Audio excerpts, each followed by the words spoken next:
Vizag steel ప్లాంట్ను సెయిల్లో విలీనం చేస్తున్నట్టు 29న ప్రధానమంత్రి ప్రకటించాలని ఉద్యమకారులు డిమాండ్ చేశారు. మోడీ విశాఖ పర్యటనలో ఈ అంశమే ప్రధానంగా ఉండాలని కోరుతున్నారు. టాలెంట్ కలిగిన పూర్తి స్థాయి చైర్మన్ను నియమించాలని కూడా కోరుతున్నారు. మరిన్ని వివరాలు మా ప్రతినిధి నాయుడు అందిస్తారు. విశాఖ ఉక్కు ఆంధ్రుల హక్కు అంటూ దాదాపుగా 4 ఏళ్లుగా ఉక్కు కార్మికులు ఉద్యోగులు ఆందోళన చేసినా కేంద్ర ప్రభుత్వం ఏమాత్రం పట్టించుకోవడం లేదు. ఈ నేపథ్యంలో ప్రైవేటీకరణ చేస్తామని మొండికేస్తూ ముందుకెళ్తుంది, కానీ మాకైతే స్పష్టమైన హామీ ఇవ్వడం లేదని ప్రధానంగా ఉక్కు నేతలు అయితే చెప్తున్నారు. ప్రస్తుతం అంతా ఇదంతా మాట్లాడేందుకు పూర్తిగా ఉక్కు పరిరక్షణ కమిటీ నేతలు ఉన్నారు. అలాగే ఈ నెల 29న మోడీ కూడా రాబోతున్నారు. చెప్పండి, ఈ నెల 29న మోడీ కూడా రాబోతున్నారు కదా, ఏం చెప్పదలుచున్నారు మోడీకి? మేము మోడీ గారు ఒకటే రిక్వెస్ట్ చేస్తున్నాం, విశాఖపట్నం స్టీల్ ప్లాంట్లో ప్రభుత్వ రంగంలో కొనసాగించాలని చెప్పి ఏదైతే నిర్ణయం తీసుకుని 21 జనవరి 27 అప్పటి నుంచి కూడా పెద్ద ఎత్తున పోరాటం జరుపుతున్నాం. అన్ని రాజకీయ పార్టీలు, ప్రజా సంఘాలు, కార్మిక సంఘాలు, నిర్వాసితులు పెద్ద ఎత్తున పోరాటం జరుగుతున్నప్పుడు ఈ రోజు వరకు ఎటువంటి ప్రకటన చేయకుండా ఇంకా మేము ముందుకు వెళ్తామని చేశారు. ఇప్పుడైనా తన ఒక మైండ్ సెట్ మార్చుకొని ఈరోజు ఎన్డీఏ గవర్నమెంట్ రాష్ట్ర ప్రభుత్వంతో రాష్ట్రంలో ఉన్న టీడీపీ జనసేనతో కలిసి మీరు గవర్నమెంట్ నడుపుతున్నారు కాబట్టి రేపు 29వ తారీఖున వచ్చినప్పుడు ఖచ్చితంగా ఈ యొక్క ఉద్యమాన్ని ఫుల్ స్టాప్ పెట్టాలి. విశాఖపట్నం ప్రభుత్వ రంగంలో కొనసాగిస్తాము, దీన్ని సేల్లో మెరిచి ప్రకటన చేయాలని చెప్పి పోరాట కమిటీ జరుపున మేము డిమాండ్ చేస్తున్నాం. ఎందుకంటే ఇలాంటి రాష్ట్రానికి ఒక బంగారు బాతు, దేశానికి తలమానికం ఒక సముద్రపుద్దిన ఒక స్టీల్ ప్లాంట్ని 3 లక్షల కోట్ల స్టీల్ ప్లాంట్ని ఎవరికి అమ్మాలని చెప్పి కుట్రపూర్తిగా ఇన్నాళ్ళు చేశారు. ఆ కుట్రాలన్నీ పూర్తిగా పక్కన పెట్టి ఈ ఆంధ్ర రాష్ట్రాన్ని కాపాడండి అని చెప్పి ప్రధానమంత్రిగా మేము వేడుకుంటున్నాం. దానికి పవన్ కళ్యాణ్ గారు అలాగే చంద్రబాబు నాయుడు గారు కూడా ఒత్తిడి తీసుకొచ్చే ప్రకటన చేయించాలని చెప్పి మేము డిమాండ్ చేస్తున్నాం. చెప్పండి, కొత్త ప్రాజెక్టులు ఓపెన్ చేయడానికి ఉమ్మడి విశాఖ పర్యటన చేస్తున్నారు. అలాగే పూర్తిగా ఏం చెప్పదలుచున్నారు ప్రధానమంత్రికి? గత 4 సంవత్సరాలుగా విశాఖ ఉక్కు తెలుగోడ కొండ ఇక్కడ ఉద్యమం నడుస్తూ ఉంది. విశాఖపట్నం స్టీల్ ప్లాంట్ని తెలుగు ప్రజలు కొట్లాడి సాధించుకున్న కర్మాగారం ఇది. 5,000 కోట్ల రూపాయలు పెట్టుబడి పెడితే విశాఖపట్నం స్టీల్ ప్లాంట్కి 54,000 కోట్ల రూపాయలు తిరిగి ప్రభుత్వాలకు ఇచ్చింది ఈ కంపెనీ. 5,000 కోట్ల రూపాయలు పెట్టుబడి పెడితే 1,00,000 మంది డైరెక్ట్గా ఇండైరెక్ట్గా ఉపాధి కల్పించి విశాఖపట్నం స్టీల్ ప్లాంట్. 5,000 కోట్ల రూపాయలు పెట్టుబడి పెడితే కరోనా కాలంలో మెడికల్ ఆక్సిజన్ ఈ రాష్ట్రానికి పక్క రాష్ట్రాలకి గుజరాత్ వరకు పంపించింది Visakhapatnam steel plant. Visakhapatnam steel ప్లాంట్లో పుష్కల పేరుతో అమ్మోనియా బ్రాండ్ను ఉత్పత్తి చేసి రైతులు సరఫరా చేస్తున్న విశాఖపట్నం స్టీల్ ప్లాంట్. ఇన్ని బహుళార్థక ప్రయోజనాల విశాఖ ఉక్కును ఎందుకు అమ్మాలనుకుంటా ఉన్నారు? దీన్ని రేపు ప్రధానమంత్రి 29వ తారీఖు వచ్చేటప్పుడు విశాఖపట్నం స్టీల్ ప్లాంట్ అమ్మడం లేదని ప్రకటన చేస్తూ దీన్ని ప్రభుత్వంలో కొనసాగిస్తామని చెప్పి చెప్తూనే సెయిల్లో విలీనం చేస్తామని చెప్పి ప్రకటన చేయాలని చెప్పేసి ప్రధానమంత్రి గారిని డిమాండ్ చేస్తూ ఉన్నాం. ఇది ప్రజల ఆస్తి, ప్రభుత్వ ఆస్తిగా ఉండాలి తప్ప ఆదాని అంబానీ ఆస్తులు చేస్తారంటే తెలుగుడు ఎవడు చూస్తూ ఊరుకోరని చెప్పేసి దీనికి చంద్రబాబు నాయుడు గారు నడుం కట్టి మోడీ గారి చేత ప్రకటన చేపించాలని చెప్పి డిమాండ్ చేస్తూ ఉన్నాం. 2021 జనవరి 27వ తారీఖున కేంద్ర ప్రభుత్వం విశాఖపట్నం స్టీల్ ప్లాంట్ని 100% ప్రైవేటీకరణ చేస్తామన్నారు.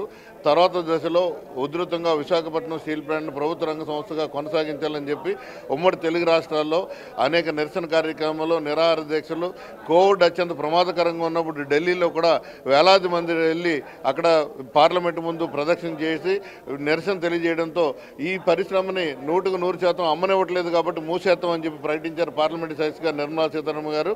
ఆ రోజు నుంచి ఈ రోజు వరకు ఒక్క అడుగు కూడా కేంద్ర ప్రభుత్వం వెనక్కి వేయలేదు. అనేక ఆంక్షలు విధించి లాభాల్లో ఉన్న 28,000 కోట్లతో లాభాల్లో ఉన్నటువంటి కంపెనీ, టర్నోవర్ చేసిన కంపెనీని ఈవేళ 5,000 కోట్ల నష్టానికి దిశగా వెనక్కి నెట్టేశారు. అనేక విభాగాలను మూసేశారు. అనేక ప్రధానమైనటువంటి విభాగాలను మూసేయడమే కాకుండా బ్లాస్ట్ ఫర్నేస్లో ఉత్పత్తిని 20,000 మెట్రిక్ టన్నులు వస్తున్నటువంటి ఉత్పత్తిని కేవలం 5,000, 6,000 మెట్రిక్ టన్నులు వచ్చే విధంగా చేశారు. ఇన్ని చేసినా కానీ ఇక్కడ ఉన్నటువంటి కార్మిక వర్గం అంకుఠిత దీక్షతో విశాఖపట్నం స్టీల్ ప్లాంట్ని కాపాడుకుంటూ వచ్చారు. ఈవేళ అత్యంతమైన ప్రమాదకరమైన పరిస్థితిలో విశాఖపట్నం స్టీల్ ప్లాంట్ ఉంది. ఇప్పుడు ఉన్నటువంటి కేంద్ర ప్రభుత్వం ఆంక్షలను అమలు చేస్తూ యాజమాన్యం సరిగా వ్యవహరించకపోవడంతో, మెయింటెనెన్స్ చేయకపోవడంతో ప్రమాదాలు జరుగుతున్నాయి. గత ఒక నెల రోజుల్లోనే సుమారు 15 యాక్సిడెంట్లు, భారీ ప్రమాదాలు జరిగినాయి. 100 కోట్లు లాస్ అవుతుంది. ప్రమాదంలో కార్మికులు ప్రాణాలు పోతున్నాయి. ఈ పరిస్థితుల్లో రాష్ట్ర గౌరవ ముఖ్యమంత్రి గారు సార్వత్రిక ఎన్నికల ముందు హామీ ఇచ్చారు, విశాఖపట్నం స్టీల్ ప్లాంట్ని గత ప్రభుత్వాలు నిర్వీర్యం చేసే నా ప్రభుత్వం కానీ వచ్చినట్టయితే డెఫినెట్గా 100% ప్రభుత్వ రంగ సంస్థగా కొనసాగిస్తాం, సెయిల్లో విలీనం చేస్తామని హామీ ఇచ్చారు. ఇప్పటికైనా సరే రాష్ట్రంలో ఉన్నటువంటి గౌరవ ముఖ్యమంత్రి గారు కానీ, పవన్ కళ్యాణ్ గారు, డిప్యూటీ సీఎం గారు కానీ విశాఖపట్నం స్టీల్ ప్లాంట్ ప్రభుత్వ రంగ సంస్థగా కొనసాగించేందుకు కేంద్రం నుంచి ఈ మన ప్రాంతానికి వస్తున్నటువంటి ప్రధానమంత్రి గారి దృష్టికి ఈ సమస్యను తీసుకువెళ్లాలని, అలాగే ఆయన వచ్చే 24వ తారీఖున పూర్తి స్థాయిలో విశాఖపట్నం స్టీల్ ప్లాంట్లో ఉన్నటువంటి కార్మికవర్గం, ఈ ప్రాంతంలో ఉన్న నిర్వాసితులు, ఈ ప్రాంత ప్రజానికం, ఉత్తరాంధ్ర ప్రజానికం అందరూ కూడా మమేకం చేసి ప్రధానమంత్రి దృష్టికి వెళ్లే విధంగా ఒక కార్యాచరణ తీసుకోవాలని చెప్పి మేము నిర్ణయించడం జరిగింది. ఆ దిశగా ప్రయత్నం చేస్తాం. చెప్పండి, ఏం చెప్పదలుచుకున్నాం? పూర్తిగా నిర్వాసితులు కూడా 1000 ఎకరాల భూములు ఇచ్చిన పరిస్థితి ఉంది, వాళ్ళ పరిస్థితి ఏంటి? ఇప్పటికే విశాఖ ఉక్కు యాజమాన్యం ఏదైతే 50% ఉందో ఉపాధి అనేది గ్యారంటీ గతంలో ఉండేది 3 సంవత్సరాల నుంచి ఆఫ్ చేయడం జరిగింది. దాదాపు 8,000 మందికి ఇంకా బయట ఉండడం అనేది జరిగింది. కానీ ఇప్పుడు ఉన్నటువంటి కొత్త ఎన్డీఏ ప్రభుత్వం వచ్చిన వెంటనే చంద్రబాబు నాయుడు గారు ముఖ్యమంత్రిగా బాధ్యతలు తీసుకున్న తర్వాత కేంద్ర ప్రభుత్వం మీద ఒత్తిడి తీసుకొచ్చి 1650 కోట్లు ఈరోజు బ్యాంకులకు గ్యారంటీ ఇవ్వడం వల్ల కంపెనీ ఈరోజు మళ్ళీ రెండో బ్లాస్ట్ ఫర్నేస్ అనేది ప్రారంభించడం జరిగింది. ప్రధానంగా పవన్ కళ్యాణ్ గారు కూడా కేంద్ర ప్రభుత్వం మీద ఒత్తిడి తీసుకురావడంలో ఆయన తలమనకలై ఉన్నారు. ఏదైతే ఇక్కడ ఉన్నటువంటి ఎన్డీఏ ప్రభుత్వం బాధ్యతాయుతంగా కేంద్ర ప్రభుత్వం మీద ఒత్తిడి తీసుకొచ్చి ఏదైతే ఈ విశాఖ ఉక్కు కర్మాగారాన్ని శైలిలో విలీనం చేయడానికి సాధ్యాలు అనేది పరిశీలన దిశగా ఇప్పటికే భరత్ గారు ప్రయత్నం చేయడం అనేది జరిగింది. ఈ నేపథ్యంలో ఏదైతే ఉన్నటువంటి గత ప్రభుత్వం ఈరోజు చేసిన తప్పిదాలకు ఈరోజు అన్నీ కూడా పూడ్చుకుంటూ వస్తూ ఈరోజు 1650 కోట్లు అనేది మనకు గ్యారంటీ ఇవ్వడం జరిగింది. గతంలో 99లో 2000 సంవత్సరంలో కూడా విశాఖ ఉక్కు కర్మాగారాన్ని BIFRకి రెఫర్ చేయడం జరిగింది. అప్పుడు కూడా ప్రైవేటీకరణ.